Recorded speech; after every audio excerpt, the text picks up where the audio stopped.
Hello and welcome to the British English Podcast. This is an interesting episode because I was contacted by an Instagram follower to suggest an episode for you guys. And it was because of an Instagrammer and TikToker that this follower also follows. And I had a little look and I was amazed because this person has what we call as a near native accent, and she's a non-native, she's Spanish, and I wanted to pick her brains and understand how she managed to get such a good accent and hopefully inspire you guys, but also talk to you about her amazing social media content because she's killing it on TikTok and Instagram. But yes, we have Maria Speaks English. Hello, Maria. How are you doing? Hi, Charlie. I'm doing great. Thank you. Thank you for having me on the show. Absolute pleasure. Yeah. So where are you in the world? In Spain? You're in... Where are you in Spain? I'm in Spain. I'm currently based in Malaga. I was actually born and raised here in Malaga. In sunny Malaga. We're having a wonderful day today. And yeah, I'm really happy in here. Nice. Yeah. So it's December whilst we're recording this. Does it get a little bit nippy in the south of Spain? Not really. No. No? No, Okay, so sunny all year round. Yeah, Wonderful. all year round, but mostly because I am in an area that's actually called La Costa del Sol, which is like the sun coast, basically, which translates to La Costa, the sun coast. And it's almost like every single day sunny. And it's amazing. Wow. It's something I live for it. Like, I would hate it if it were like raining all the time. I couldn't stand it. I am all about sunny, hot places. Okay. Yeah. Do you go to the beach much? Yes, I do, of course. I mean, you can't really go now because it's a bit chilly. Let's just say it's chilly. For us, it is chilly. Okay. For a British person, it would be hot as hell. But for me, it is pretty chilly. And so I wouldn't really go to the beach right now, but I go mostly every single day in summer. So yeah, it's something I have to do. Very nice. I love it.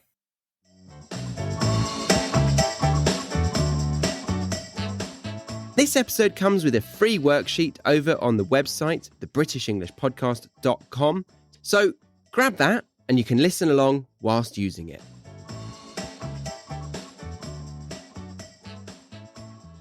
Yeah. As a youngster, that's a very formal word, guys. But when I was younger, that was the holiday destination for my family. We used to fly over to Malaga. No way. We'd have about 2 weeks in and around Malaga. You're kidding? Yeah. Whereabouts in Malaga? I'm struggling to think of the names actually, but Costa del Sol was the typical location that we were in. So yeah, there was loads of resorts that we went to. It wasn't the most cultured experience because it was typically like an English bubble that we. No, there was quite a few Germans actually around the resort. Yeah, Germans and British. That's all you get in here in Malaga. And a lot of golf courses. Yeah, I've never done golf, by the way, but I have to try. Okay. I should do it. Well, maybe when you retire, when you've given up your TikTok days. Who knows when that will happen? Who knows? Yeah.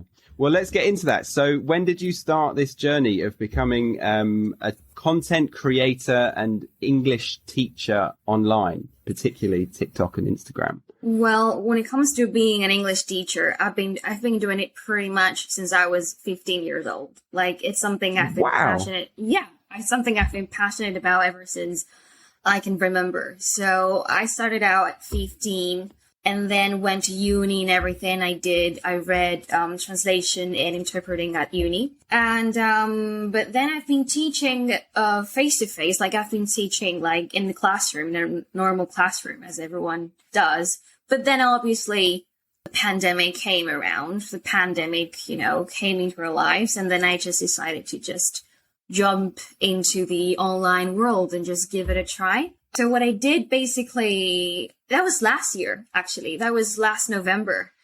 And so I just gave it a try. I just thought, TikTok, why not? It sounds great. Actually, my boyfriend was the one who told me, Maria, you should be in TikTok. You're going to kill it. You're going to smash it. You have to be there.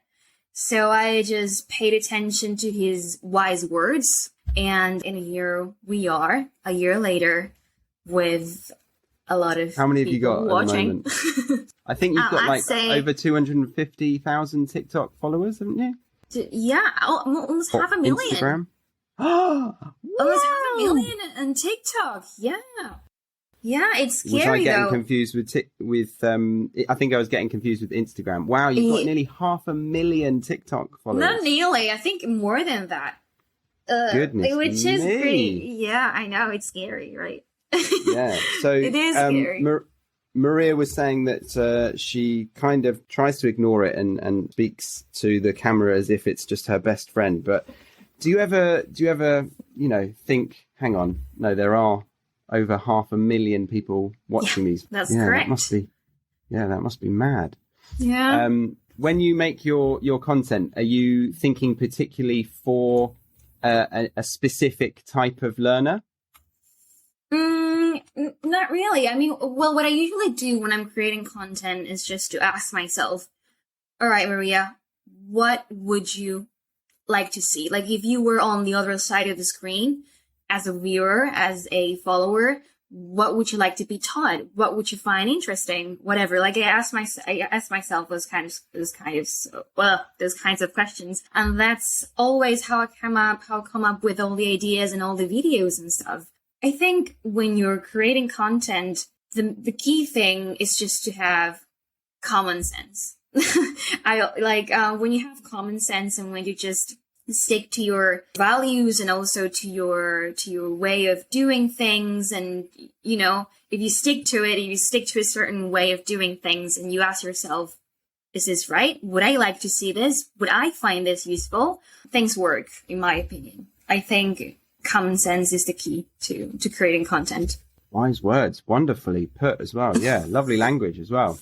Okay, so you said 15 was when you started teaching. When did you start enjoying English or languages? Did you have another language before no, English? Not really. Like, English has always been my best friend and will always be my best friend, let's say. I started to become obsessed with English. And I say obsessed because it's my way of just approaching things. When I'm learning a language, I just need to become completely obsessed with it in order to just falling head over heels in love with that language. That's how I approach things. So basically how everything started, I was 8 or 9. I can't really remember. And then I remember that my mom, would play the classics, the English classics, she would put music on, in the kitchen. She would talk to me about Michael Jackson,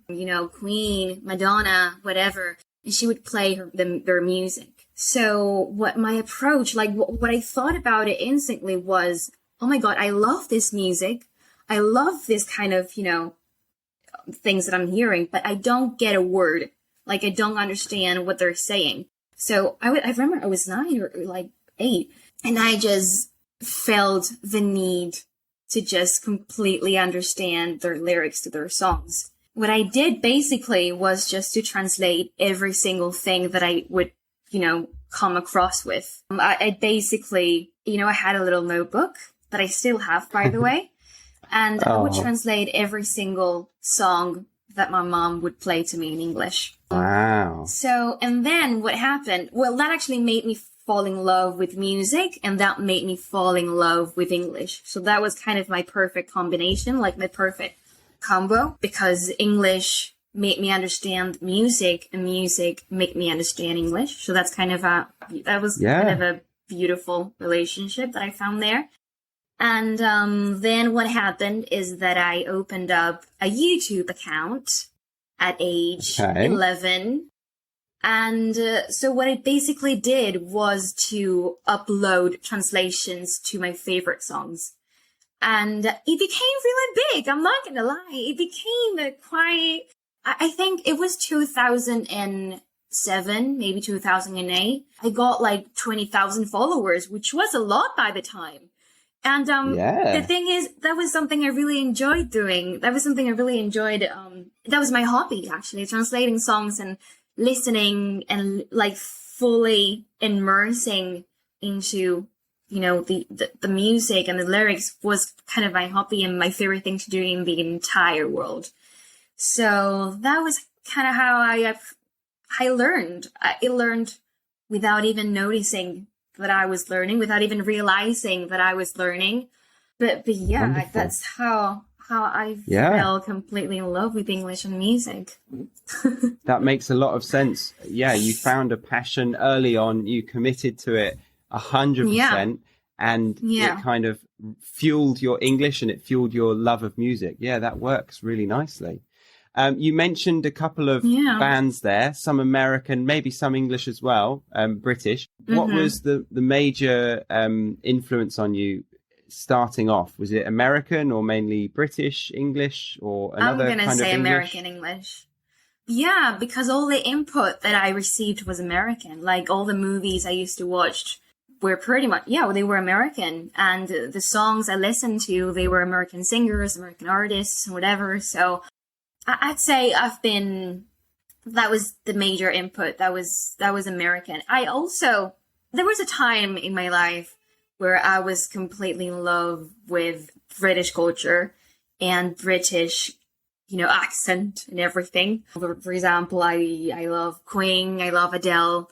So I love this kind of references really helped me with my British accent, I'm going to say. But yeah, I'd say American is my favorite one. I'm sorry. No, that's fine. It's interesting to talk about it. So could you, I am going to put you on the spot. Would you be able to do a British accent?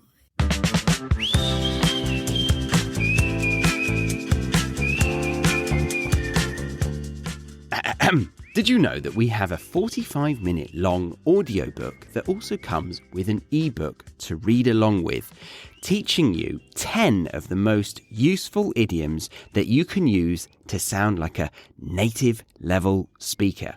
The next time that you want to impress someone, be it for a job interview or an English exam like the IELTS test, then you can whip out one of these phrases and really wow them. We've selected these 10 because they're daily idioms. They're ones that you can use in many, many situations. So you won't be wasting your time learning a random idiom that you'll never really get the chance to use. And the even better news is that we're giving this audiobook and ebook away for free. And all you need to do is find it in the show notes of this episode. Head over to thebritishenglishpodcast.com and find it in the homepage. Or, just like the free worksheet for this episode, go to thebritishenglishpodcast.com/freebies. That is FREEBIES.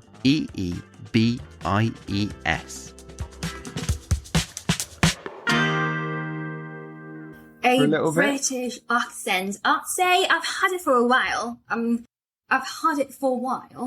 But I say I feel so much more comfortable when it comes to having a American accent for some reason, because every time I have a British accent, I feel like I'm sort of imitating and sort of acting, which I don't really like. So that's why I went from completely having a full-on British accent to just sticking to an American one.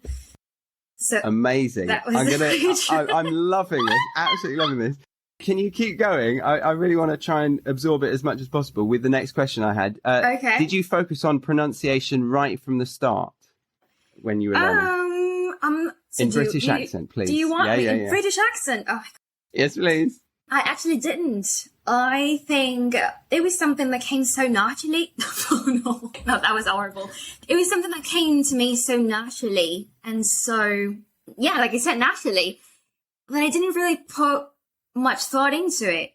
Like, what I did was basically to imitate favorite actresses and my favorite, actors and whatever. So what I did was to just pick a song that I would like, or just pick a specific scene of a specific movie that I was obsessed about, and then what I would just do is to just be in my room and put up a show and just act by myself, and then just act it out. I would imitate every single little tiny thing that the person was saying. I would imitate the gestures, I would imitate the accent. So I didn't really think to myself, okay, now I'm doing a British accent and now I'm doing an American accent. Like it wasn't really. No, I'll help you out because you're kind of going between the two now because you're trying to talk about both. I don't know what I'm like.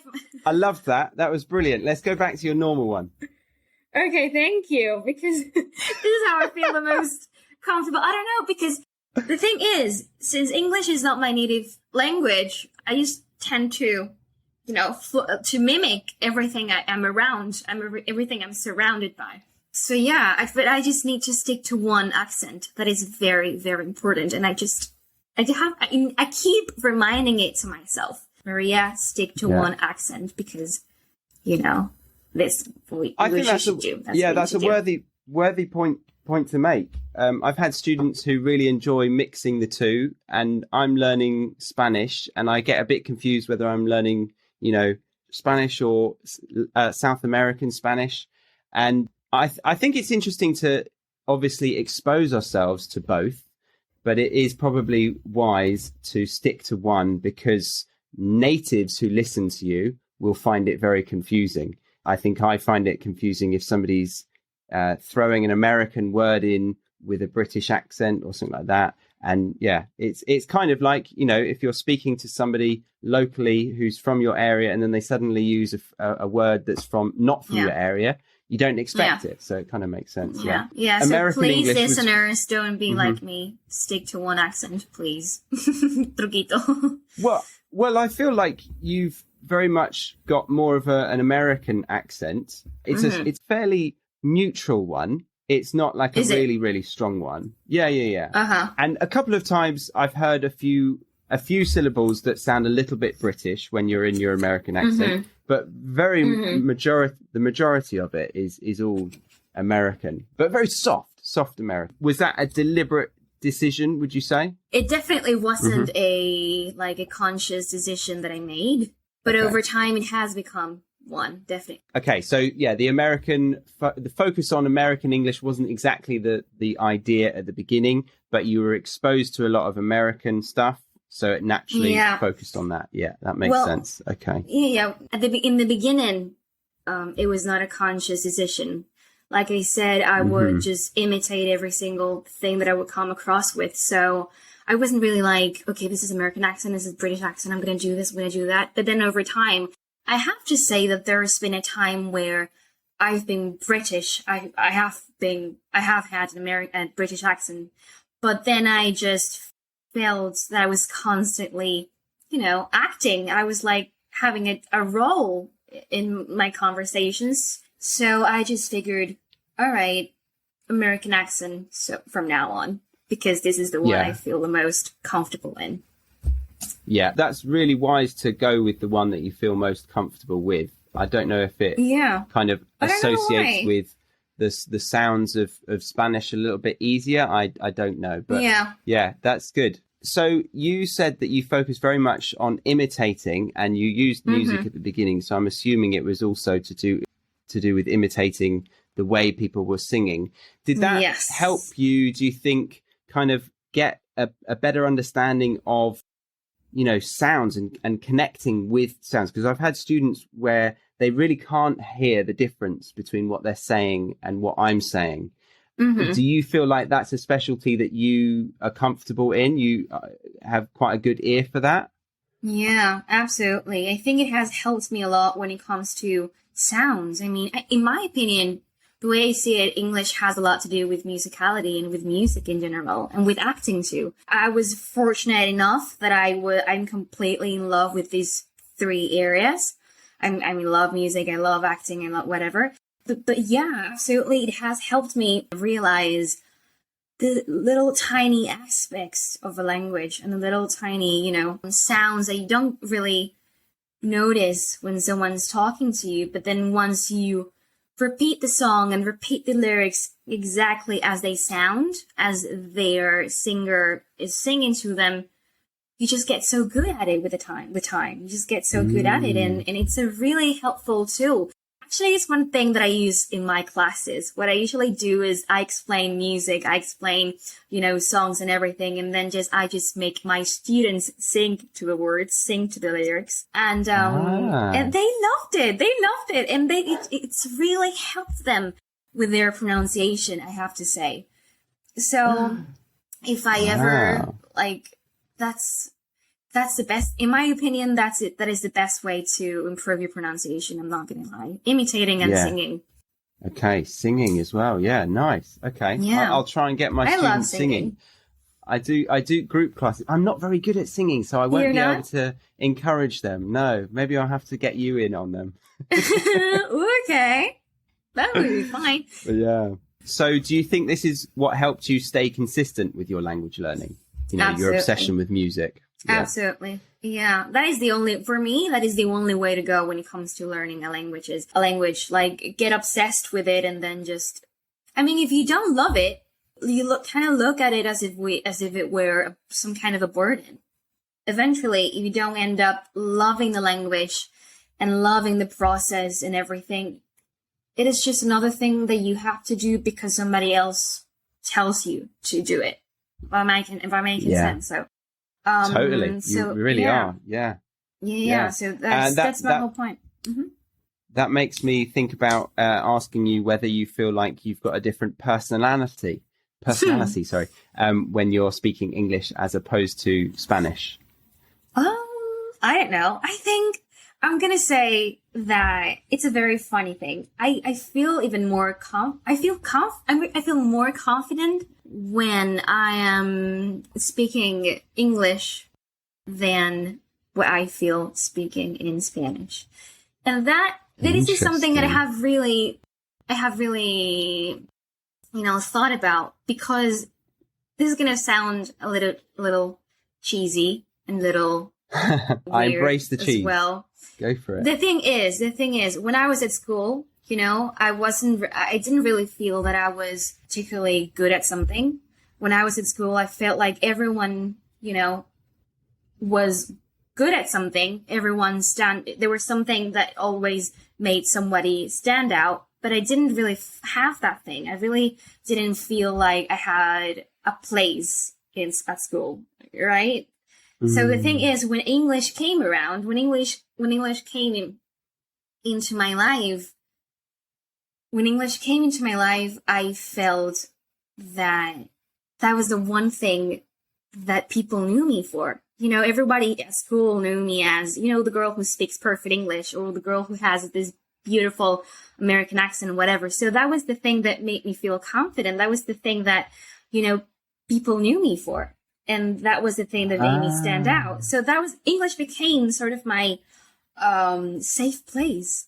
English became sort of my, my shelter, my, the thing that everyone knew about me, like Maria. Yeah. Like I've always gone hand in hand with English. Like me and English have always been together as a couple or as a beautiful, relationship or something. So that's kind of, I think that's also kind of the reason why I feel English is so special to me, because English has always made me feel special in a way. Wonderful. So that is so nice. Yeah, does that make sense?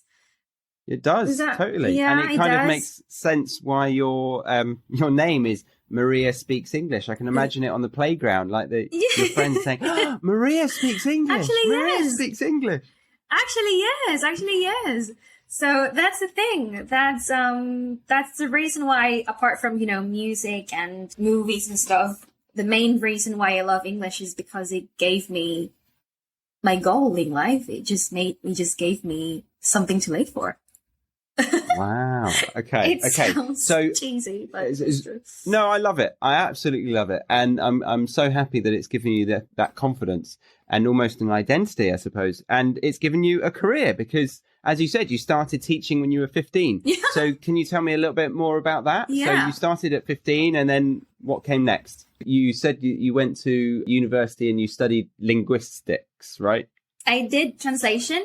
It was translation and interpreting. Yeah. Mm-hmm. And basically, yes, I started teaching when I was, like I said, when I was 15. And then I've always known that, I had to do something related to English, like in life. So that's why I decided to just take on, I just decided to just apply for translation and interpreting. And I went to uni and everything. It was okay. It was a very good decision, actually, because, I learned lots of English, and I also learned lots of German, which I don't speak to this day, but I try to. So yeah, it was a very good decision because it also made me realize what I wanted to do and what I didn't want to do. So, for example, I was very sure that I didn't really want to do, for example, translation, even though I like it. Okay. But I think I figured I was like, my place was interpreting. Like, interpreting was my thing. Interpreting as to translating, in real time and, in front of people and everything. So that was my thing. Yeah. Yeah. And what was your first job out of uni? Oh, but it was at the Tech Talks in Malaga. The Tech Talks organized in Malaga. Yes, I was the interpreter for that conference, in those conferences for 2 years in a row. So that was amazing. That was a very good experience, I have to say. And that made me realize how... Sorry to interrupt, but that means that you could technically say that you've done loads of TED Talks. Yes, basically, yeah, I could say that. And I did that, and I also I participated in a lot of things related to interpreting. I also went to France. I've been living in France for almost a year, but then COVID came around. So basically, the timeline is I finished uni. I had a bunch of jobs related to translation and interpreting, and then I just went to France. I also went to Poland and lived there for 2 months, I think, or 3 months. And then I just came back home to Malaga due to beautiful COVID. And then, so you started online and your partner encouraged you to do some courses as well. What's going on there? Yeah, so the thing is, after COVID, I was left out with nothing, basically. I lost my job and but I just I just need to do something. I'm the kind of person who I need to be busy, right? Mm-hmm. So I started, teaching online and on some online platforms and everything. It was good in the beginning, but then the truth is the platform fee that they took out from me was a lot, pretty substantial. Yeah, exactly. So I just decided that I would just do it by myself. And then my boyfriend mentioned something like along the lines of, Maria, you need to be on TikTok. You're going to kill it. You're going to smash it there. Please do it. And he was very insistent. I'm not going to lie. He was very insistent because I didn't really pay attention in the beginning. But then I just figured, okay, maybe I should do it. Let's just try it out. Let's just try and see how it goes. So then I just created my TikTok account, and then the very first few videos didn't really get a view. People just ignored it. But then one video, I can't really remember which one it was, but it became viral. And then, whoa, and then everything just started to fall into place. It went viral, and then all of a sudden there were 40,000 people. We were 40,000 people in the community. That was amazing. That was great. And then I just thought to myself, all right, maybe I could do this for a living. Maybe I could just, come up with something and just make a living out of this. Yeah. And that led you to making some courses and your own website? Yeah, because in the beginning, I didn't really know, how to make an income out of what I was doing. I had a bunch of followers as well on Instagram and everything, but I said, what can I do? I used to get a lot of messages from my followers saying, hi, Maria, I just would love to learn English with you. How can we do this? Whatever. And there came it came to a point where I would receive like thousands of requests for lessons. So I gotta do something. Like, I wish I could teach every single person individually, but I just gotta do something about this because I want to help these people out and I just don't know how to do it. So basically what I did was to ask my community, and I asked them, okay, so guys, I cannot like teach you individually. I wish I could, but I cannot. How can I help you? That was like a forum that I created that was a poll that I created on Instagram stories. And everyone replied, we want an online course. We want an online course. Like, we need this from you. So that was basically what I did. I started working on a online course that went really well. I'm really happy about it. I'm not gonna lie. Because people actually, my students are also very happy about the course, about the way, you know, they learn with it and everything. So I couldn't really be happier. And then my boyfriend is the one in charge of, you know, the design and the techie part of it. And then tell me. No, I was just going to say, so the course, I think I saw a couple of courses on there. So what's the focus and who benefits from it the most? Is it Spanish learners learning English? Because I usually record myself in Spanish. Sometimes I speak Spanish and some other times I speak English. But yeah, it is aimed at, you know, Spanish speakers for sure. Yeah. And what level of English learning? Like, are they lower level or intermediate or advanced English learners? Intermediate. I'm going to say, yeah, definitely intermediate. And then it goes to advanced, let's just say. Yeah. And then I have one about phrasal verbs, which is for intermediate level, and one about grammar, which is upper intermediate, advanced, let's just, and then tiempos, tenses, like tenses, English tenses, which is for a little lower level, but yeah.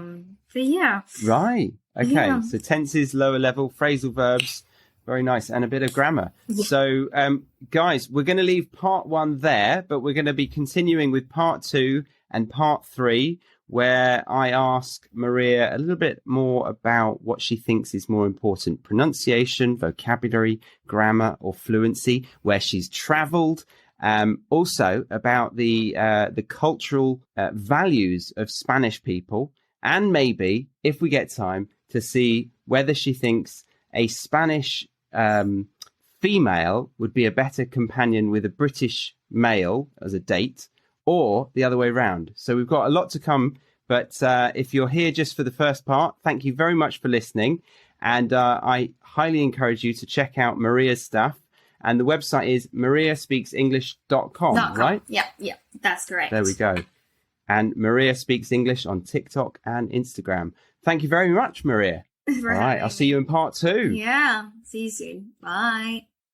We will leave it there for part 1 of today's episode. Thank you very much for listening up to this point. If you did want to listen to part 2 and part 3 of this conversation, then you can head over to thebritishenglishpodcast.com and check out the Premium Podcast or Academy memberships. The Premium Podcast gives you access to the full conversation along with extended glossaries, transcripts, and flashcards, whereas the Academy gives you all of that plus exclusive videos and audios for the season-based episodes, explaining the vocabulary, exampling them, giving you quizzes, writing assignments, and weekly speaking classes on Zoom. But if you were just here for part 1 of this conversation, then I thank you very much for stopping by. I hope you enjoyed the show. Do grab that free worksheet by clicking the link in the show notes. My name's Charlie, and I will see you next week on the British English Podcast.